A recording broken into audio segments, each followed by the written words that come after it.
Caitlin Clark, let it be known, she does not like this Stephanie White offense, how these players in the WNBA don't even know where to move or how to move or where to cut. And that leads to a lot of her turnovers. And she also states how much she misses Lisa Bluder. And I think all of us Indiana Fever Caitlin Clark fans prefer if Lisa Bluder was the head coach of the... It wasn't just Caitlin Clark who lit up the scoreboard. She may have just burned her whole playbook. Imagine sidelining the very offense you're leading while setting rookie records. Then, as if it were a basketball fairy tale, you casually wish your former college coach would intervene. Indeed, Clark's impact is greater than that of a half-court buzzer beater. Furthermore, the drama in the locker room can be more entertaining than the actual game. You won't believe the extent of this rift's potential. I mean, what's going on here?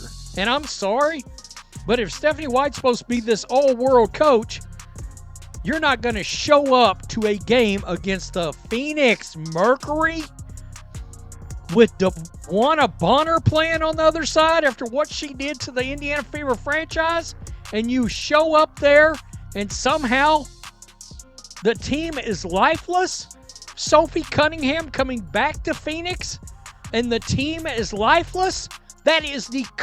Caitlin Clark didn't simply enter the WNBA to follow the pass here, pass there, run in a circle manual, and dribble courteously. No, this is the same player who, during her first year of college, essentially threw Lisa Bluder the Ferrari keys and told her to go for a drive. Avoid crashing. Caitlin did not crash either. She made it appear like a highlight reel, even though she drove that vehicle off-road and hit 90 in a 40 zone. Sums up why I can't stand Stephanie White as a basketball coach for Caitlin Clark. I don't think that Stephanie White is a bad coach. Don't get it twisted. She's not a bad coach at all. I just don't think she's the right coach for Caitlin Clark. So let's take a listen to this right here. This was on the podcast with Super 8. But I think that's even been something me and Steph have always talk about when we go and watch film, and even that New York game where I played really, really well. Obviously scored a lot of points. I think I had 9 assists or 10 assists that game. She was a rebound and assist off a 32-point triple-double. And is the only reason her team... As a result, you can only imagine the shock she receives when she joins the WNBA and is forced to play in the Stephanie White offense, which, to be brutally honest, feels more like a HOA meeting over mailbox color. There are rules everywhere, but no innovation. Man, it's just going to be interesting to see her come back and see this team fully go full circle around their set leader, and I'm still banking on it being Caitlin Clark. Without Caitlin Clark, they had 19 in the one game and 16 in their previous game without CC even playing. The Liberty game follows. Caitlin is preparing food, not heating up, not warming up a bit, cooking as if this gym was going to burn down, and someone had phoned the fire department. Preparing food. When the fourth quarter comes around, she does indeed commit 2 turnovers. Significant. No one dragged Michael Jordan aside and told him, "Michael, you're done for the night," even though he coughed up the ball. Get a folding chair now. However, what takes place here, boom. Clark is in timeout, sitting on the bench like a mischievous child. My precious Cece, she was upset. She didn't say nothing, no smiling, walked off, not looking at no cameras. I'm talking about, you can tell it's all on her face. She got it in her mind. But look, I need y'all to understand. That was so embarrassing and pathetic, and the teamwork was not there. But I remember Jordan had got hurt his second year. He didn't come back into playoffs, and that playoff series was legendary. He scored 63 points in one game, but he still... Other players on the floor are still receiving their minutes despite turning the ball over like it's a gift basket giveaway. Aside from Mitchell and Tash, it appears that Clark is one of just 2 players authorized to act as though basketball isn't a military exercise. At Iowa when she took over the world. Let's take a look. At the college, it was very similar. Although attack, we're known to have 5 shooters on the floor at all time. We played with really good floor spacing, and at Iowa it was the same way. 4 people were on the floor that could shoot at the same time. Then obviously we usually played with a true post, but they rarely missed too. Like Mon never missed. Like Hannah Stolke was tremendous when I was there too. And even our backup post players, like I always think about like how Coach Bluder like ran practices and things. And like, I'm very fortunate looking back and like now going to like watch other colleges practices and things like that. Like she really like was so intentional about like making sure everyone was on. The issue is this. WNBA coaches like Stephanie White sometimes forget that this is meant to be put on a show basketball because they are too busy playing don't make a mistake basketball. If your primary tactic is to avoid embarrassing yourself, you will not win games or fans. That isn't disrespectful. That is a shot clock used in hostage talks. That is not how Lisa Bluder ever coached. If Caitlin threw a dangerous pass or pulled up from the parking lot, she didn't stress out. Bluder recognized that the goal is to make high-risk, high-reward plays. Just because a player's last wager failed doesn't mean that their freedom is taken away. Since the next one could be the dagger, you double down. Nevertheless, in the White system here and Caitlin Clark's vision, which is what makes this whole situation absurd, she notices plays coming together 3 seconds before they take place. Most veterans can only dream of having that skill. However, rather than using that ability, White confines Caitlin to a small space as if she fears that if she is allowed too much freedom, she might drip into another dimension. Over 10 years, and Caitlin Clark has something to do with that, man. They was 8-5 with Caitlin. At the end of the day, no matter how many games they win, they lost more games without Caitlin Clark playing. Like, so everybody argument that Caitlin Clark is the Achilles heel, Caitlin Clark is this and that, your argument is obsolete, bro. They will forever have that notion on there, that blemish on there. Now, if they would have won more games, lost less, then you might have had some. Do you know what the WNBA is now lacking? Basketball intelligence that drives the game rather than just following it. And some of these college coaches are very good at it.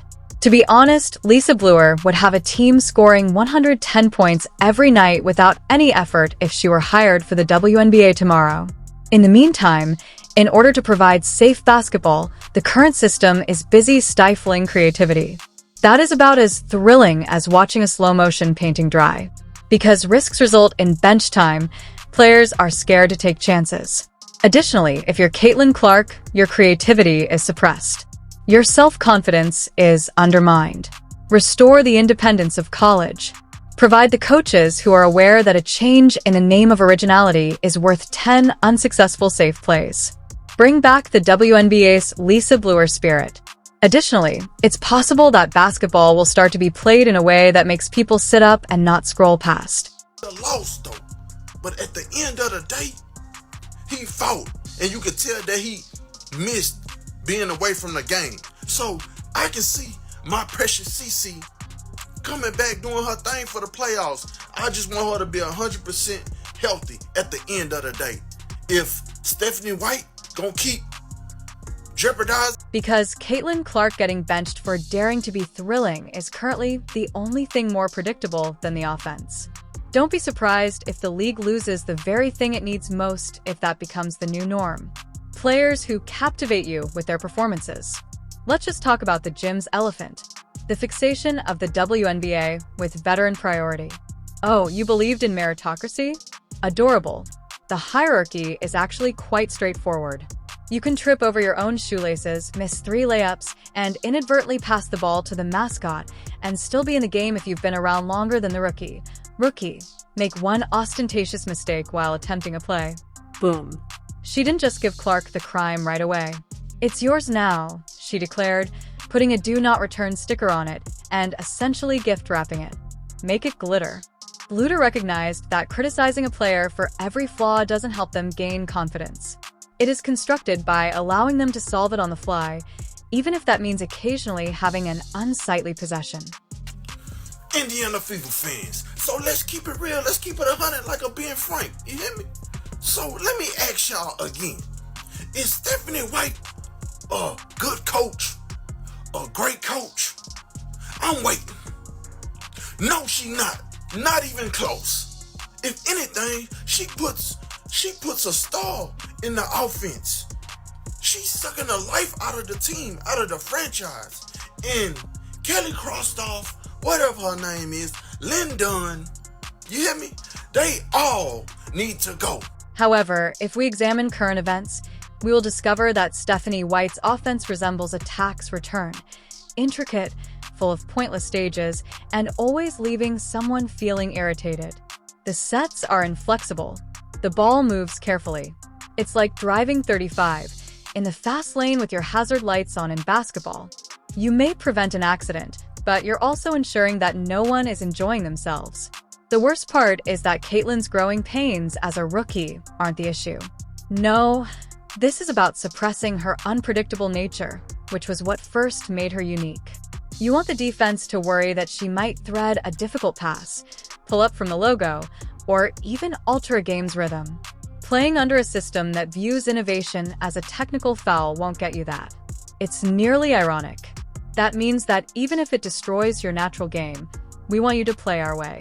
Bluder and other college coaches, meanwhile, are more than just game experts. They are aware of players. They are aware of when to pull back, when to push, and when to let a star be a star. After 2 turnovers in the fourth, do you believe Bluder would have benched Clark? Please. Go make them pay for even thinking you're off your game, she would have said, drafting another move for her White. Indiana Fever head coach Stephanie White remains fully confident in her team following Thursday's deflating loss. The veteran coach sent a clear message. It was a 35-point ass drubbing. It was Deliverance and Ned Beatty. Anybody seen that? Squeal like a pig? Yeah.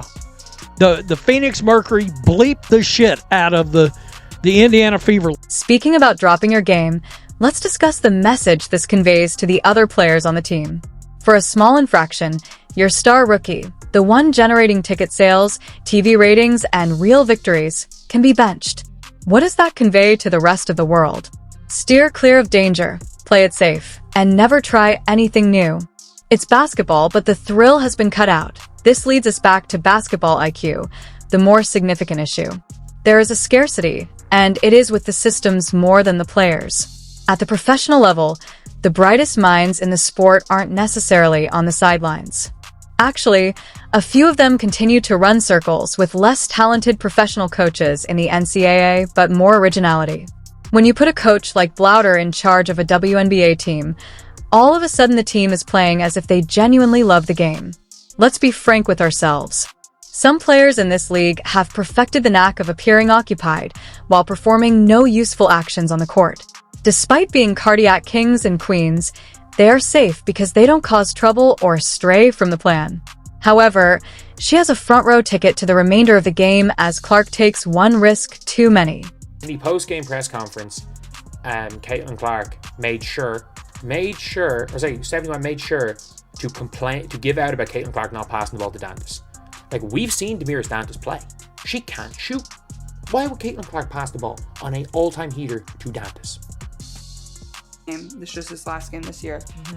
I started the fourth quarter off with like 3 turnovers in a row or 2 turnovers in a row, and Steph yanked me, and she was like this is like a learning moment. Like, you got to be able to yes, like maybe it could have been there. Like, maybe you could have thrown a little bit better of a pass. Maybe they could have caught it, but like, do we need that in this? You don't muzzle the most talented player to enter the WNBA in a long time if you want to see it flourish. She is dangerous at that point. So you grant her the same freedom that she had under Bluder. She is the player that everyone came to see at that point. Look, turnovers do occur. They participate in the game. Without them, you can't be aggressive. What's worse than turnovers, though? An offense that is so foreseeable that the defense could recite the letters backwards while wearing a blindfold. Ironically, Clark is likely to correct her errors more quickly if you allow her to live with them. That is a high IQ player's advantage. They adjust. They pick things up quickly. However, you aren't teaching them if you bench them. All you're saying is don't try. Lisa Bluder was aware of this. Because she saw the wider picture, she wasn't scared of the odd misfire. Furthermore, it's not only Caitlin Clark's issue. It affects the entire league. However, since we are aware of Clark's appearance while she is free, she makes the ideal case study. We witnessed it for years. With a style that captivated even uninterested supporters, we witnessed her torch teams. She is currently being pressured to adopt a style that is more in line with the coach's comfort level than with her own. And that only serves to extinguish the spark that made her famous before she ever played a professional game. She's made sure people knew what they were going to do, aka she made sure people knew their role. Everybody knew their role, and that is the problem with the Indiana Fever and the bullcrap that Caitlin Clark deals with now. We got Natasha Howard coming in talking about she wanted to win MVP. Red flag. Red flag. We got Caitlin Clark, and you're talking about joining this team and winning MVP. She didn't know her role. Didn't know her role. That is the difference. We got a bunch of people on this team that do not know and understand their role. Coaches should be brought in who teach their players, not their playbook. Give Clark a break. Permit her to try. Yes, allow her to make mistakes. More safe possessions are not necessary for the WNBA. There should be more jaw-dropping ones. And a little turmoil is necessary to achieve that, since nobody is ultimately purchasing tickets to watch a team play it safe. They are purchasing tickets in order to see the next significant event, which will be reenacted for years to come. Additionally, the most talented creative in the league is currently spending too much time on the sidelines when she ought to be making them. What else is humorous, do you know? The way people discuss safeguarding Caitlin Clark as though she were a delicate vase on an unstable shelf. Keep what precisely is safer? The basketball court. She isn't a porcelain figurine, in college. She was the player who frequently entered hostile venues, dropped 40, and left as the audience jeered because she had destroyed their evening. If the defense knows exactly where the ball is going during every possession, you will not be able to win in the long run. Additionally, Clark's offensive now has all the spontaneity of a DMV line in this system. Stephanie White has a clear conundrum on her hands, and she needs to figure out a solution to this problem before it's too little, too late. When Caitlin Clark was out with injury, Natasha Howard played well. Natasha Howard played well enough that kept us afloat along with Ari McDonald, along with Kelsey Mitchell, but Natasha Howard wasn't nearly as much of a hinder to the offense. She was orchestrating as well as scoring. It seemed like anything could happen with every possession. A steal into a quick break, a deep three, or a devious pass. Fans were captivated, and defenses were kept guessing by that unpredictability. You don't simply alter her style the moment you take that away. You achieve it by allowing them to perform in the manner that initially made them famous. Restore the freedom. Restore your swagger. Restore the approval Lisa Bluder gave Clark on the first try. Since it will succeed half the time, let her attempt the pass that might not work. Additionally, when it appears on all of the nation's sports highlight reels, Caitlin Clark is now the WNBA's golden ticket. However, the league will turn that ticket into a receipt if they continue to allow inflexible procedures to cut her wings. Furthermore, arenas are not sold out by receipts.